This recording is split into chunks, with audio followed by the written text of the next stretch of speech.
Hello বন্ধুরা, তো আজকে আমরা পেঁপে মাখাবো। অনেক দিন ধরে খেতে ইচ্ছে করছিল, তো খাওয়া হয়নি। তো আজকে ফাইনালি খেলাম। তো কুচি কুচি করে পেঁপেটা প্রথমে কেটে নেব।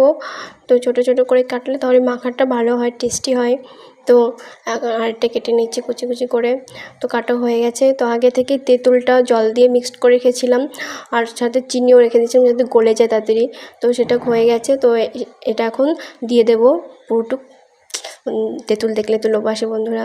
আর অবশ্যই বলো পেঁপে দিয়ে এরকম মাখা কে কে খেয়েছো, কমেন্ট করে অবশ্যই বলো। তো এখন লেবু পাতা, তারপরে লঙ্কা, লবণ, এগুলো দিয়ে এখন মাখানো হবে। তো সেটা দেওয়া হয়ে গেছে। তো এখন লঙ্কা আর লবণ দিয়ে মেখে নেব। তো লঙ্কা দিয়ে মাখানো হয়ে গেছে। তো এখন সব কিছু দিয়ে মিক্সড করা হবে। তো দেখে তো লোভ লাগছিলো বন্ধুরা। আর তোমরা বলো কাদের কাদের এটা দেখে লোভ লাগছে, অবশ্যই কমেন্ট করে জানিও। তো মাখানো হয়ে গেছে, এখন খেয়ে দেখবো কেমন হয়েছে। আর অবশ্যই অনেক সুন্দর হয়েছিল, পেঁপে মাখাটা দারুণ হয়েছিল তেঁতুল দিয়ে। আর অবশ্যই বলো ভিডিওটা কেমন হয়েছে।